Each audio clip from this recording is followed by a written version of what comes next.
Dunia Dira yang tampak sempurna seketika luluh lantak saat ia menyaksikan pengkhianatan paling menjijikkan terjadi tepat di bawah atap rumahnya sendiri.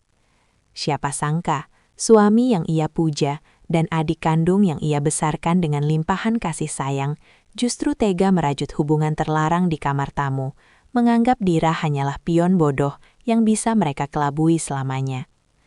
Namun, mereka melakukan kesalahan besar dengan meremehkan seorang wanita yang telah kehilangan segalanya. Alih-alih hancur dalam isak tangis yang sia-sia, Dira justru bangkit dengan cara yang sangat elegan dan mematikan. Dengan bantuan sekutu masa lalu yang misterius, ia mulai menyusun rencana balas dendam berkelas yang akan membuat Bima dan Chelsea kehilangan martabat hingga merangkak memohon ampunan. Inilah kisah tentang kebangkitan seorang ratu dari abu pengkhianatan yang siap menghancurkan setiap jengkal kebahagiaan semu para pengkhianat tersebut. Sebelum kita lanjut ke ketegangan berikutnya, saya ingin menyapa kalian semua yang sudah setia mengikuti kisah ini. Kalian sedang menonton dari kota mana nih? Silahkan tulis nama kota kalian di kolom komentar ya, supaya kita bisa saling mengenal dengan lebih dekat. Dira, seorang istri yang mengabdikan hidupnya demi mendukung karir suaminya, Bima, dan menyantuni adiknya, Chelsea, mulai merasakan kejanggalan dalam rumah tangganya. Kecurigaan bermula dari barang-barang mewah yang dimiliki Chelsea, hingga sikap dingin Bima yang tak biasa. Puncaknya, Dira menemukan bukti awal adanya hubungan gelap di balik punggungnya, yang memaksanya untuk mulai mempertanyakan ketulusan orang-orang terdekatnya. Pahitnya pengkhianatan yang mulai tercium itu memaksa Dira melangkah keluar rumah untuk mencari udara segar, mencoba menenangkan badai pikiran yang berkecamuk di sebuah pameran seni rupa. Di tengah kerumunan pengunjung yang mengagumi lukisan abstrak, ia justru terpaku pada sebuah instalasi kain yang mengingatkannya pada cita-cita masa mudanya yang telah lama mati suri. Saat jemarinya nyaris menyentuh tekstur kain tersebut, sebuah suara bariton yang akrab memanggil namanya, memecah lamunan sedih yang menyelimuti wajahnya. Sosok itu adalah Agung, kawan lama dari masa kuliah yang kini telah bertransformasi menjadi seorang pengusaha sukses dengan sorot mata yang tajam namun penuh empati. Pertemuan ini seolah menjadi oase di tengah gurun pasir kehidupan Dira, membawa kembali ingatan tentang masa-masa ketika ia dikenal sebagai mahasiswa paling berbakat yang memiliki ambisi besar untuk menaklukkan industri mode dunia. Agung menyadari ada mendung yang menggantung di pelupuk mata Dira, meskipun wanita itu berusaha keras menyembunyikannya dengan senyum tipis yang dipaksakan. Dengan penuh keyakinan, Agung menawarkan sebuah kesempatan emas bagi Dira untuk memimpin departemen kreatif di perusahaan barunya. Namun, meski hatinya bergetar, Dira menolak secara halus karena merasa harus fokus pada rumah tangganya. Agung hanya memberikan kartu namanya sembari berpesan bahwa bakat sehebat milik Dira tidak seharusnya dikubur demi orang lain yang mungkin tidak menghargai pengorbanannya. Pesan penutup dari Agung itu terus terngiang di telinga Dira sepanjang perjalanan pulang, menciptakan pergulatan batin yang membuatnya merasa asing dengan kehidupannya sendiri. Sesampainya di rumah, ia disambut oleh keheningan yang janggal, padahal mobil Bima sudah terparkir rapi di garasi mendahului jam pulang biasanya. Dira melangkah perlahan melewati lorong lantai atas, berniat menyimpan kartu nama Agung di laci meja riasnya. Namun langkahnya terhenti tepat di depan pintu kamar Chelsea yang sedikit terbuka. Di balik celah kayu yang sempit itu, ia menangkap pantulan bayangan dari cermin besar yang memperlihatkan Bima sedang berdiri sangat dekat dengan adiknya. Tidak ada ketegangan di antara mereka. Yang ada hanyalah kenyamanan yang menyesakkan dada Dira. Bima tampak sedang membantu Chelsea merapikan kalung berlian yang ia lihat tempo hari. Sementara Chelsea menyandarkan kepalanya di bahu Bima dengan manja. Keintiman yang tertangkap basah itu bagaikan sembilu yang menyayat kesadaran Dira, menghancurkan sisa-sisa penyangkalan yang selama ini ia bangun demi keutuhan keluarga. Ia mematung, menahan napas agar isak tangisnya tidak pecah. Tatapan Bima pada Chelsea bukan lagi tatapan seorang kakak ipar yang mengayomi, melainkan tatapan penuh kekaguman yang seharusnya hanya ditujukan kepada Dira. Dira mundur perlahan, menyadari bahwa rutinitas manis yang ia jalani selama ini hanyalah sebuah panggung sandiwara yang dirancang untuk menipu penglihatannya. Di tengah kegelapan lorong rumahnya, Dira mengepalkan tangan, menyadari bahwa ia tidak bisa lagi menjadi penonton pasif dalam kehancuran martabatnya sendiri. Kepalan tangan Dira di tengah kegelapan lorong itu menjadi saksi bisu atas runtuhnya benteng kesabaran yang selama ini ia jaga demi keharmonisan semu. Ia bergegas masuk ke kamarnya sendiri, menutup pintu tanpa suara, dan membiarkan tubuhnya bersandar pada kayu jati yang dingin, sembari berusaha mengatur napas yang tersenggal. Malam itu, saat makan malam berlangsung, Bima dengan santai mengumumkan bahwa ia harus berangkat keluar kota selama 3 hari untuk meninjau proyek infrastruktur baru di pinggiran provinsi. Dira hanya mengangguk pelan, sembari mengamati bagaimana Chelsea mencuri pandang ke arah Bima dengan senyum simpul yang disembunyikan. Keesokan paginya, Dira memutuskan untuk tidak lagi menjadi istri yang penurut. Ia membuntuti mobil suaminya dari kejauhan, hingga kendaraan Bima berhenti di sebuah pusat perbelanjaan elit di jantung kota, alih-alih menuju bandara. Dari balik kacamata hitamnya, Dira menyaksikan pemandangan yang menghancurkan sisa-sisa harapannya. Bima turun dari mobil dan dengan sigap membukakan pintu untuk Chelsea yang ternyata sudah menunggu di sana. Mereka berjalan beriringan masuk ke dalam mall, tampak seperti pasangan kekasih yang sedang menikmati waktu luang tanpa beban. Kenyataan bahwa mereka berdua bersekongkol untuk membohonginya tepat di depan matanya sendiri membuat Dira menyadari bahwa musuh sesungguhnya bukanlah orang asing, melainkan darah dagingnya sendiri dan lelaki yang ia sebut sebagai pelindung hidupnya. Dada yang bergemuruh hebat itu memaksa Dira memalingkan wajah, tak sanggup lagi menyaksikan punggung 2 orang paling berharga dalam hidupnya menghilang di balik pintu otomatis mal. Ia merasa seolah-olah seluruh fondasi dunianya baru saja luluh lantak oleh gempa yang tak terdengar, menyisakan puing-puing kepercayaan yang tajam menusuk kesadarannya. Dalam kondisi limbung, jemarinya merogoh tas tangan dan menemukan kartu nama yang diberikan Agung tempo hari, sebuah benda kecil yang kini tampak seperti pelampung di tengah samudra penderitaannya. Tanpa berpikir panjang, Dira menghubungi nomor tersebut, meminta pertemuan mendesak di sebuah galeri seni yang tenang. Agung datang lebih cepat dari perkiraan. Wajahnya yang tenang seketika berubah serius saat melihat guratan luka yang tak lagi bisa ditutupi oleh riasan tipis di wajah Dira. Tanpa perlu banyak kata, Agung seolah memahami badai yang sedang menerjang sahabat lamanya itu. Ia justru berbicara tentang realitas industri kreatif yang keras, tentang bagaimana kemandirian finansial adalah satu-satunya perisai bagi seorang wanita untuk tetap berdiri tegak. Agung memberikan peringatan halus bahwa menggantungkan seluruh kebahagiaan pada pundak orang lain adalah sebuah resiko yang terlalu besar. Ia kembali menawarkan kontrak kerjasama proyek desain interior hotel mewah. Kali ini, Dira tidak langsung menolak.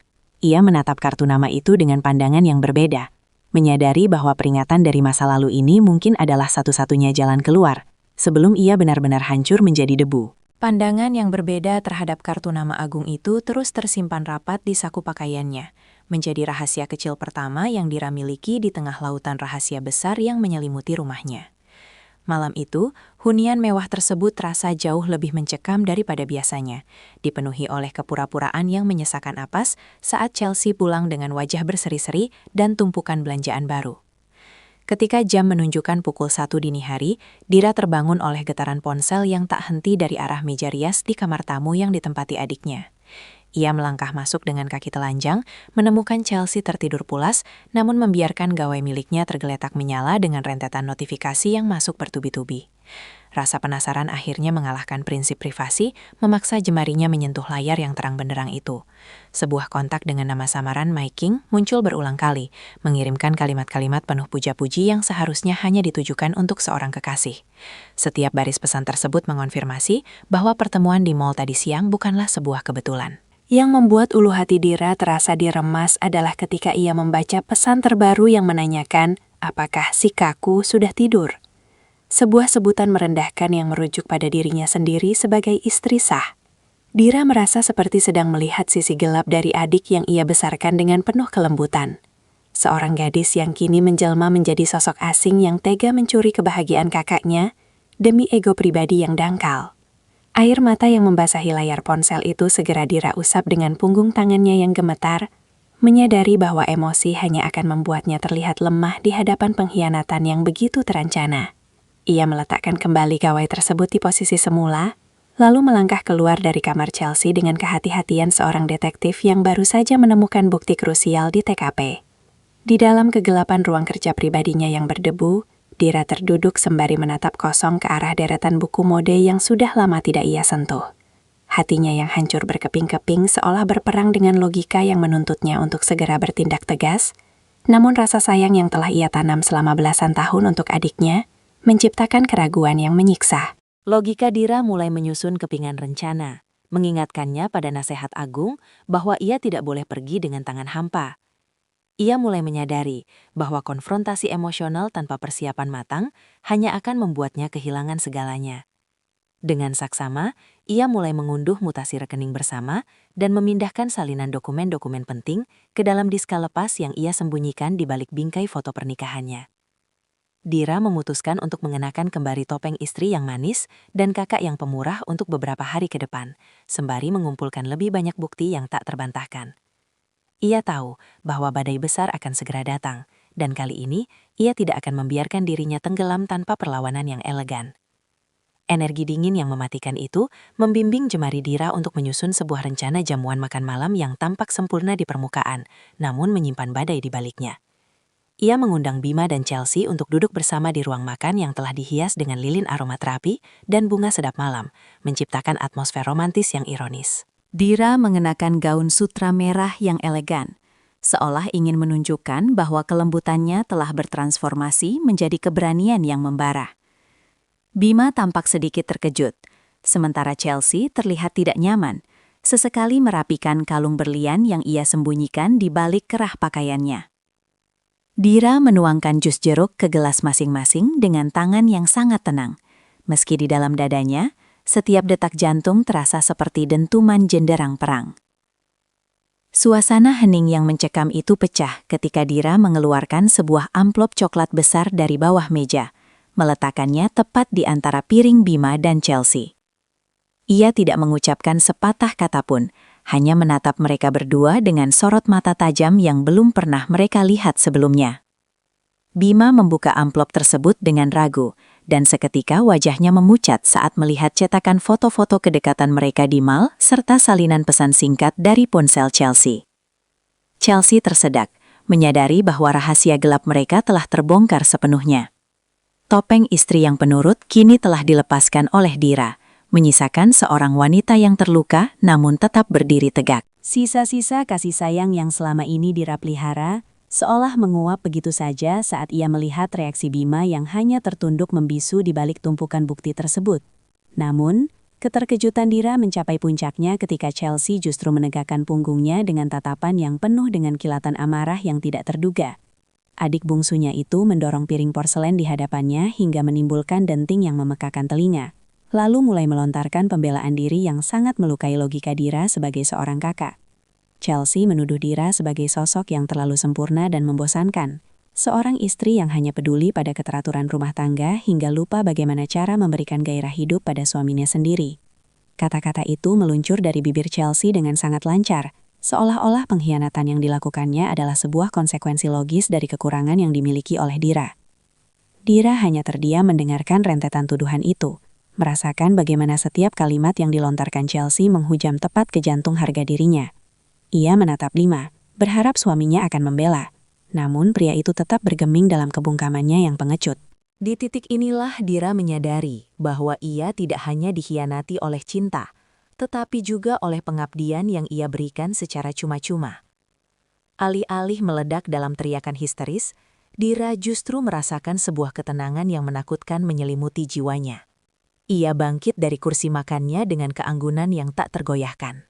Keberanian yang baru saja ia temukan itu menuntun langkah Dira menuju kamar utama, mengabaikan gumaman permohonan maaf yang terlambat dari bibir Bima yang kini terdengar seperti kebisingan yang tak berarti. Dira tidak lagi melihat tempat itu sebagai pelabuhan, melainkan sebagai penjara yang selama ini membelenggu potensi dirinya. Ia membuka lemari besar, namun alih-alih mengambil gaun-gaun mahal pemberian suaminya, Ia justru meraih koper tua yang tersembunyi di sudut paling gelap. Koper yang ia bawa saat pertama kali pindah dengan segenggam harapan. Dengan gerakan yang tenang namun pasti, ia memasukkan sketsa-sketsa mode yang sempat terabaikan, dokumen identitas, serta beberapa helai pakaian sederhana yang ia beli dengan hasil tabungan pribadinya sendiri. Dira sadar bahwa meninggalkan kemewahan ini berarti ia harus memulai segala sesuatunya dari titik nol. Langkah kaki Dira kembali bergema di lorong rumah, melewati Chelsea yang kini terisak di atas sofa.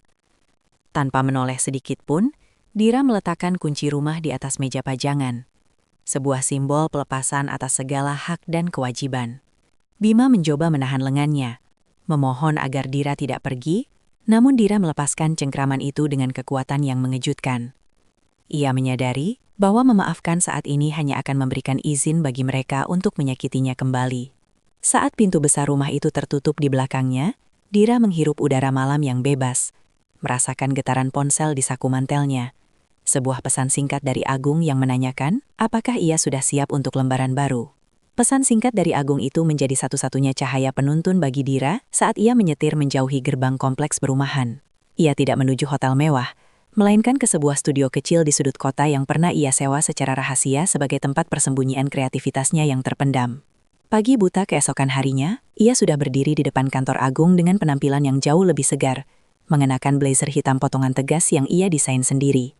Agung menyambut kedatangan Dira dengan sebuah jabatan tangan yang mantap, memberikan kepercayaan penuh padanya untuk memegang kendali atas proyek interior Hotel Bintang 5 yang sedang menjadi sorotan publik. Dira langsung menenggelamkan diri dalam tumpukan skema warna, mengubah setiap rasa sakit hati menjadi guratan garis yang artistik. Ia bekerja melampaui batas waktu normal, seringkali menjadi orang terakhir yang meninggalkan gedung kantor hanya untuk memastikan setiap detail rancangannya sempurna. Kehadiran Agung memberikan rasa aman yang berbeda bagi Dira, sebuah bentuk dukungan yang murni berdasarkan apresiasi atas kemampuan intelektualnya. Di tengah kesibukan yang luar biasa itu, Dira mulai menyadari bahwa kemandirian adalah obat terbaik bagi luka batin, dan ia bersumpah tidak akan pernah lagi menunda kesuksesan yang seharusnya sudah ia raih sejak dahulu kala. Sumpah yang ia ikrarkan di dalam hati itu perlahan mewujud menjadi deretan busana dan konsep interior yang memukau, membuat nama Dira mulai diperbincangkan di kalangan elit industri kreatif. Ia tidak lagi dikenal sebagai istri dari seorang pengusaha sukses, melainkan sebagai otak di balik kemegahan visual proyek hotel terbaru. Setiap malam, Dira menghabiskan waktunya di depan meja gambar, memadukan siluet klasik dengan sentuhan modern yang berani, seolah menuangkan seluruh amarah dan kekecewaannya menjadi mahakarya yang elegan. Ia belajar untuk tidak hanya mengandalkan bakat, tetapi juga mengasah ketajaman bisnisnya, menegosiasikan kontrak dengan pemasok kain internasional, dan memimpin tim perajin lokal dengan wibawa yang baru ia temukan. Transformasi ini tidaklah mudah. Ada saat-saat di mana kelelahan fisik nyaris menumbangkannya.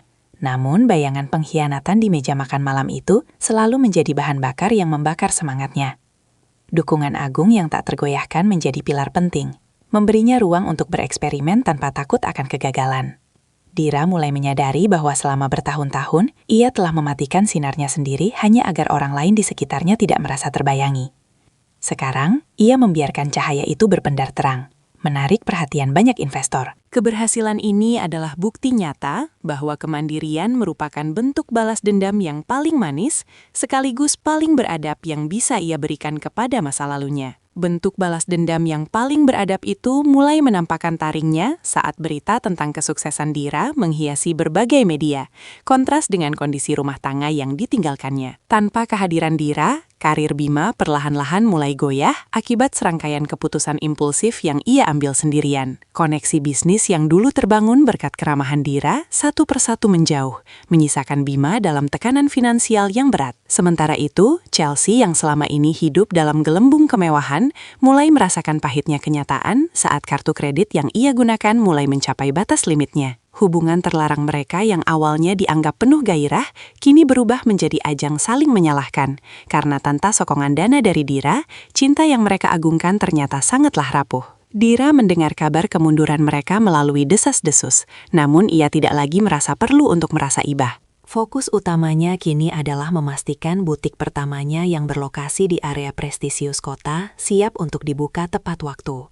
Ia menghabiskan waktu dengan melatih para pegawainya, menanamkan nilai bahwa setiap helai pakaian yang mereka jual adalah representasi dari kekuatan seorang wanita. Ia menyadari bahwa roda kehidupan memang berputar, namun ia tidak hanya sekedar menunggu roda itu bergerak.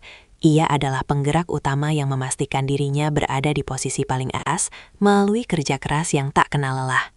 Kerja keras yang tak kenal lelah itu akhirnya membuahkan hasil tertinggi saat Dira berdiri di balik tirai panggung sebuah aula megah dalam ajang penghargaan desain internasional. Malam itu, ia mengenakan gaun mahakarya miliknya yang diberi nama Phoenix, sebuah perpaduan kain tenun tradisional dengan potongan avant-garde yang melambangkan kebangkitan dari abu kehancuran. Ketika namanya dipanggil sebagai pemenang kategori desainer paling inovatif tahun ini, gemuruh tepuk tangan dari para tokoh mode dunia seolah menghapus setiap sisa perih yang pernah ia rasakan. Dira melangkah dengan dagu terangkat, memancarkan aura kepercayaan diri yang tenang. Di barisan depan, Agung menatapnya dengan binar kebanggaan yang tulus. Kemenangan ini bukan sekedar tentang piala emas di tangannya, melainkan tentang pengakuan dunia atas eksistensi Dira sebagai individu yang berdaulat secara intelektual dan finansial. Di sela-sela jamuan minum teh, Dira tak sengaja berpapasan dengan Bima yang hadir sebagai tamu undangan. Penampilan Bima tampak jauh lebih kusam, menyiratkan penyesalan mendalam saat ia mencoba mendekat untuk sekedar mengucapkan selamat dengan suara parau. Namun Dira hanya memberikan anggukan sopan yang sangat formal, seolah-olah ia sedang menyapa orang asing. Tidak ada lagi amarah yang berkobar, yang tersisa hanyalah jarak yang begitu lebar, yang telah ia ciptakan melalui prestasinya sendiri. Jarak yang begitu lebar itu tetap ia pertahankan saat Dira melangkah keluar dari aula megah, meninggalkan Bima yang masih terpaku dalam penyesalan bisunya. Kemenangan internasional ini memberikan Dira perspektif baru tentang arti pengampunan. Ia menyadari bahwa menyimpan dendam hanya akan terus mengikatnya pada rantai masa lalu yang berat. Beberapa hari kemudian, Dira memutuskan untuk menemui Chelsea di sebuah kedai kopi pinggiran kota yang sepi. Chelsea datang dengan penampilan yang jauh berbeda, tanpa riasan tebal maupun perhiasan mencolok, mencerminkan kehidupan sulit yang kini harus ia jalani. Saat mereka duduk berhadapan, tidak ada lagi tatapan menantang dari sang adik, melainkan hanya tundukan kepala yang menyiratkan rasa malu yang teramat sangat. Dira tidak datang untuk mencaci, melainkan untuk memberikan sebuah amplop berisi tiket pesawat dan surat penerimaan beasiswa di sebuah sekolah mode di kota kecil yang tenang. Dira menegaskan bahwa ini adalah komunikasi terakhir mereka sebagai saudara, sebelum ia benar-benar melepaskan Chelsea untuk membangun identitasnya sendiri dari titik paling bawah. Dira menyatakan bahwa ia telah memaafkan segala pengkhianatan itu demi kedamaian batinnya sendiri. Pertemuan singkat itu diakhiri dengan sebuah pelukan formal yang kering, menandai berakhirnya sebuah babak emosional yang panjang dan menyakitkan, sekaligus membuka pintu bagi Dira untuk benar-benar merasakan kebebasan sejati yang selama ini ia idamkan. Kebebasan sejati yang selama ini ia idamkan itu terasa begitu nyata saat Dira melangkah keluar dari kedai kopi, menghirup udara sore yang sejuk dengan perasaan ringan. Langkahnya kini tak lagi terbebani oleh bayang-bayang pengkhianatan, melainkan dipandu oleh harapan baru yang mulai bersemi di dalam hatinya yang telah pulih. Di ujung jalan, ia melihat mobil Agung terparkir dengan setia, menunggunya dengan kesabaran yang telah teruji selama bulan-bulan penuh perjuangan. Agung menyambutnya sebagai seorang pria yang telah menyaksikan seluruh transformasi Dira, dari titik terendah hingga mencapai puncak kejayaan. Mereka berkendara menuju sebuah taman kota yang tenang, menciptakan suasana yang intim namun penuh dengan rasa hormat yang mendalam antara dua jiwa yang setara. Di bawah naungan pohon besar yang rindang, Agung akhirnya mengutarakan perasaannya dengan kata-kata yang sederhana, namun syarat makna, mengakui bahwa kekagumannya pada Dira telah melampaui sekadar urusan profesional. Ia menyatakan keinginannya untuk mendampingi Dira sebagai mitra hidup yang akan selalu mendukung setiap langkah kreatif dan ambisi besar istrinya kelak. Dira terdiam sejenak, menatap mata Agung yang jujur, menyadari bahwa inilah bentuk cinta yang selama ini ia cari. cinta yang memberdayakan. Sebuah senyuman tulus dan genggaman tangan yang erat sudah cukup untuk menjadi jawaban atas tawaran masa depan yang lebih cerah. Bersama Agung, Dira merasa bahwa ia tidak perlu lagi memakai topeng. Karena ia telah menemukan seseorang yang mampu mencintai kekuatannya sebagaimana ia mencintai kelembutannya. Kelembutannya kini bukan lagi sebuah kelemahan, melainkan kekuatan yang ia gunakan untuk meresmikan yayasan seni bagi wanita-wanita yang kehilangan arah hidup. Sebuah visi yang lahir dari rahim penderitaannya sendiri.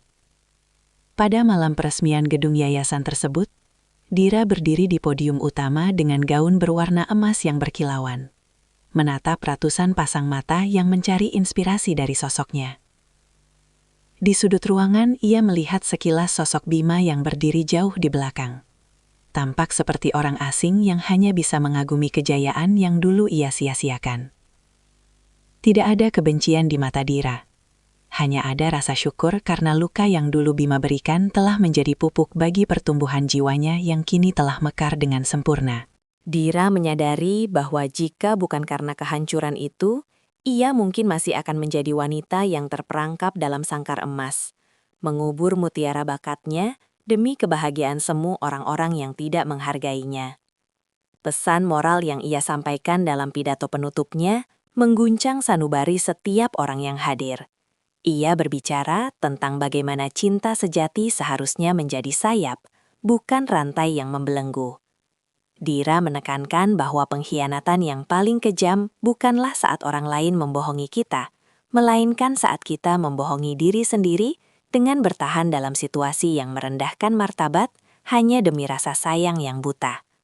Kesuksesan yang ia raih bukanlah bentuk pembalasan dendam yang penuh amarah, melainkan sebuah pernyataan diri bahwa seorang wanita mampu berdiri tegak di atas kakinya sendiri. Sorot lampu panggung perlahan meredup saat Dira turun dan disambut oleh genggaman hangat Agung, sebuah perlambang bahwa badai telah benar-benar berlalu dan menyisakan pelangi yang abadi. Di bawah langit malam yang bertabur bintang, Dira tersenyum menatap masa depannya. Menyadari bahwa lentera yang paling terang sebenarnya selalu ada di dalam dirinya sendiri, menunggu untuk dinyalakan oleh keberanian.